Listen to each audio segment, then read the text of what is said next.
Hello everyone, welcome you to SSB Short Sword Academy. Today in this video, I will be discussing the Turkish invasion in India, which will cover up the attack of Mahmud of Ghazni and Ghori in India. This is an important topic of medieval history, which is important for your NDA and CDS examination, who all are targeting 4th September. So before we start, I would like to tell you that SSB Short Sword Academy runs various courses. Very recently, we have launched a course of just rupees 2000, which is a recorded course for NDA and CDS. You can purchase it from this number. And apart from this, there are many courses available in SSB Short Sword Academy. All those courses which you require to get into the armed forces. For example, region courses for CDS, NDA, AFCAT in online and offline both. And for SSB and personality development, also the courses are conducted by army veterans and those experts who were already there in the assessment centers previously. So without wasting much time, let's start the topic. So we will discuss here Ghazni and Ghori. They all are the Turkish in his origin. But again, there is a contradictions by the historians above his origin, that whether they are Afghan or Turkish. So we'll get it clear from this chapter. So the real founder of the Muslim empire, when we discuss in India, so they are considered to be the founder of Muslim empire, Muhammad Ghori and Ghazni. But they never attacked India in the perspective to make their emperor in India or to make their kingdom. उन्होंने attack किया just for the sake of looting the temples and looting jewelries from the India and destroying the temples. Ghazni gets his name from a small kingdom in Afghanistan named there is a small kingdom that is named Ghazni in Afghanistan, which was formed in 10th AD by Alaptijin. So who formed the Ghazni? It was formed by Alaptijin and he was governor of Ghazni. So Ghazni ka governor was Alaptijin, who formed the place Ghazni. Later he became the ruler of that area. So Alaptijin later became the ruler of Ghazni, and he was succeeded by a man named Sabuktijin in 997 AD, who ruled for 20 years. So after Alaptijin, there was the next successor of this, Sabuktijin. So later, Jaipal, a governor of Punjab, attacked Sabuktijin. It means attacked Ghazni. So he was defeated, Ghazni, in which Jaipal was defeated. Again, Jaipal attacked. Again, he was defeated. Son of Sabuktijin, Mahmud of Ghazni, succeeded him. So son of Sabuktijin, Mahmud Ghazni, succeeded son of Sabuktijin. So when Sabuktijin tenure was over, next who succeeded Sabuktijin? Mahmud of Ghazni. So in 998, at the age of 27 years, he had a fight with his brother Ismail to get his throne. So Ghazni had a fight to have a control over the place called Ghazni in Afghanistan. Now he decided to extend his kingdom and attacked India so many times. And their student believes that around 12 to 17 attempts were made to attack India, but there is no such confirmation on this number of attacks by Ghazni. So he was the first ruler of this dynasty from the Yamanid dynasty. Ghazni was to give the title himself as Sultan. In 1000 AD, he attacked India. Most of the attacks were made in the north and west India, to the temple's town, to plunder jewelry from temple. For example, Somnath temple was one of the major temple which was looted again and again by Ghazni. So what could be the reason of attack at that time on the temple again and again with a very small time span? So there was first reason, there is a plunder of wealth. So they used to plunder the wealth. अब wealth कैसे चुराना चाहेंगे वो, लूटना चाहेंगे? Because earlier time in the temple, there used to be gold covering of the idols. और temple के ऊपर गुंबद पे भी गोल्ड कवरिंग हुआ करता था. तो they used to plunder the temple. They came to know कि gold will be deposited mostly in the temple. Expansion of empire was the other cause. They wanted to expand their empire to this Indian subcontinent, and also there was the religious zeal to expand their religion to this region, that is Islam.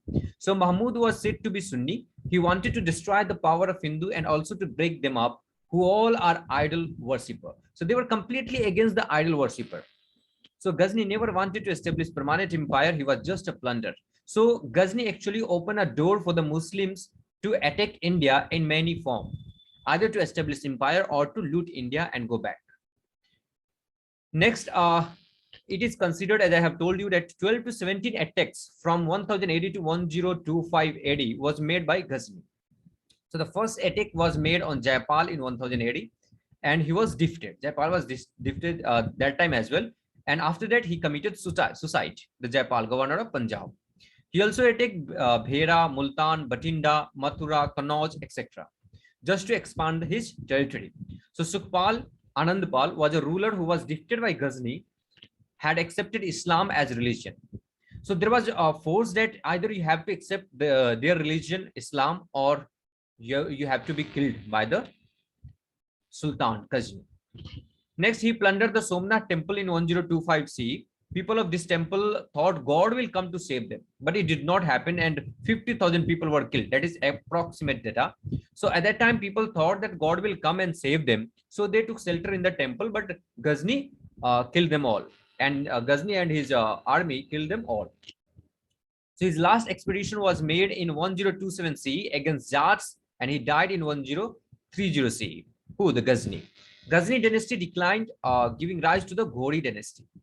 So region of success of Ghazni was his own personal virtues, that he was courageous, tried to grasp the things in a very possible manner.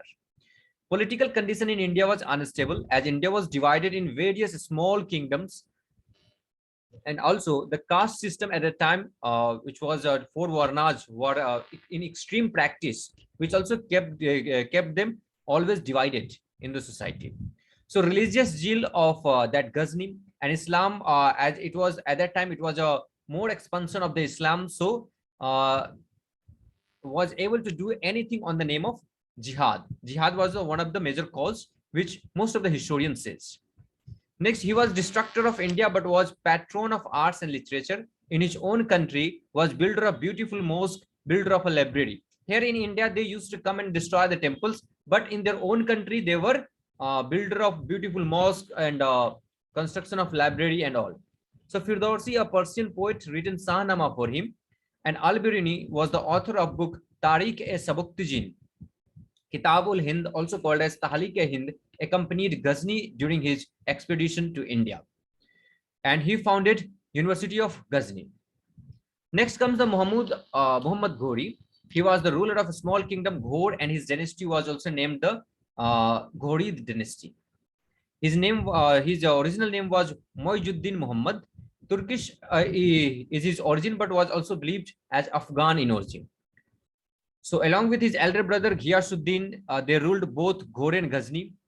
So after Ghazni died, so Ghori ruled Ghor and Ghazni, both the place of Afghanistan, and he became the real founder of Muslim power in India. And Muhammad Ghori was the one who fought Battle of Trine with Prithviraj Chauhan. So now the invasions of Muhammad Ghori in India. In 1196 CE, Ghori captured Multan from Karmatian king, and in 1178 CE, he came through Gomal Pass to attack Solankis, the ruler of Ahliwara of Gujarat.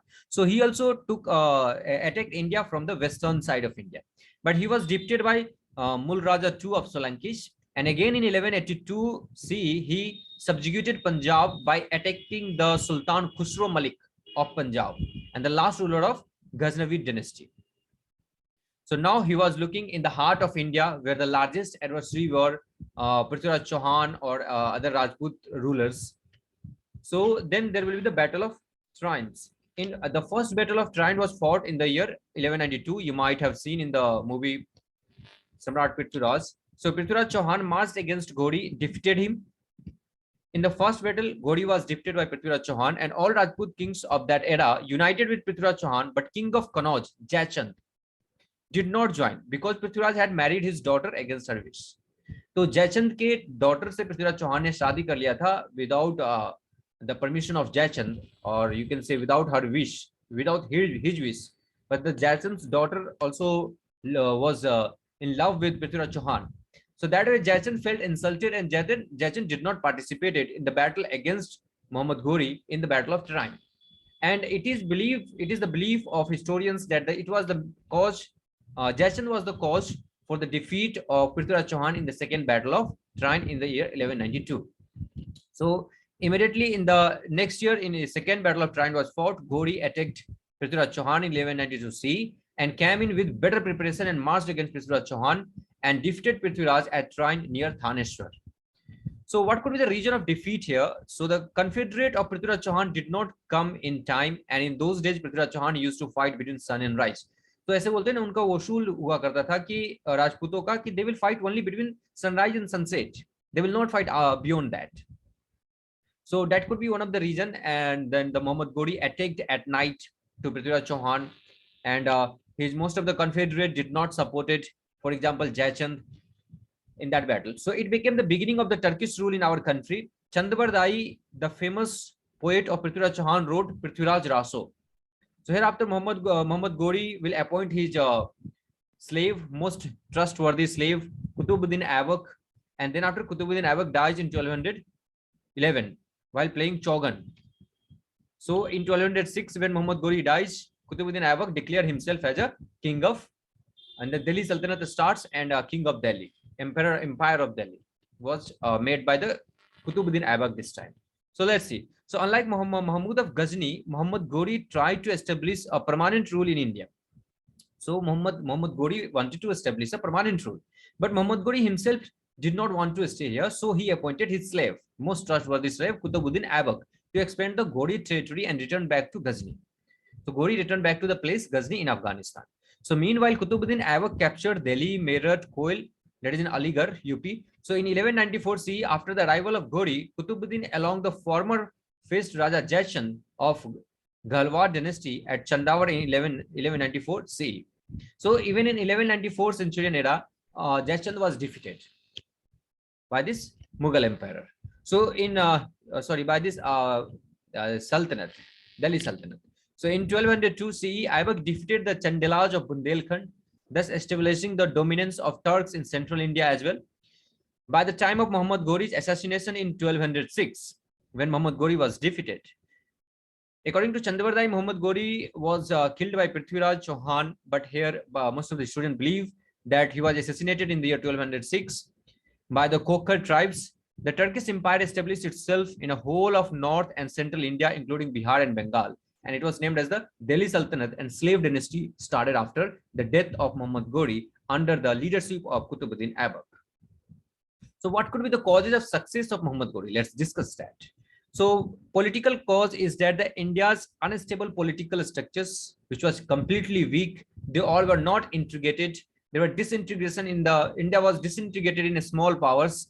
Military can also be a biggest cause, right? Rajput's military organization was faulty. They were not liking to fight diplomatically. See, they are able to make their ultimate sacrifice by getting killed in the battle, but they will not fight diplomatically. They will have their own vasul to fight between sunrise and sunset. So they were thinking it was beyond their dignity to chase someone and kill. It was beyond the dignity of Rajput's ruler that they will chase the invaders and will kill them. They were lacking war techniques. When come to bravery, they were more than anyone. They never hesitate giving away their life and getting killed by the enemies in the battle. But they were non to second in the bravery, but they were bound in the some sort of their own dignity and usul. Rajput army was crowd of infantry, but the need was crowd of cavalry. The soldiers who rides on the back of horses fight on the back of horse. So that kind of soldiers were needed, which was lacking in the Rajput's military, but they were crowded infantry. Those who fight on foot are called infantry. So with this, we will wind up this small topic of Muhammad Ghori and Ghazni. This will help you a lot in your examination. Before I complete, I'd like to remind you again that SSB Sure Shot Academy runs various courses of 14 for written courses and SSB, which includes 14-day online course for SSB and 12-day offline course at two different centers of SSB Sure Shot Academy, that is in Bangalore and Chandigarh. You can contact regarding the courses on these two numbers. We also run various online and offline written courses for NDA, CDS, and AFCAT. To target your 4th September CDS and NDA course, we have launched a recorded course in which you can watch all the videos of all complete syllabus of NDA and CDS just at the ₹2,000. So to get your registration done for this recorded courses, you can contact this number. To get periodic discount on any course, download our application from Google Play Store. With this, we came to the end. Thank you.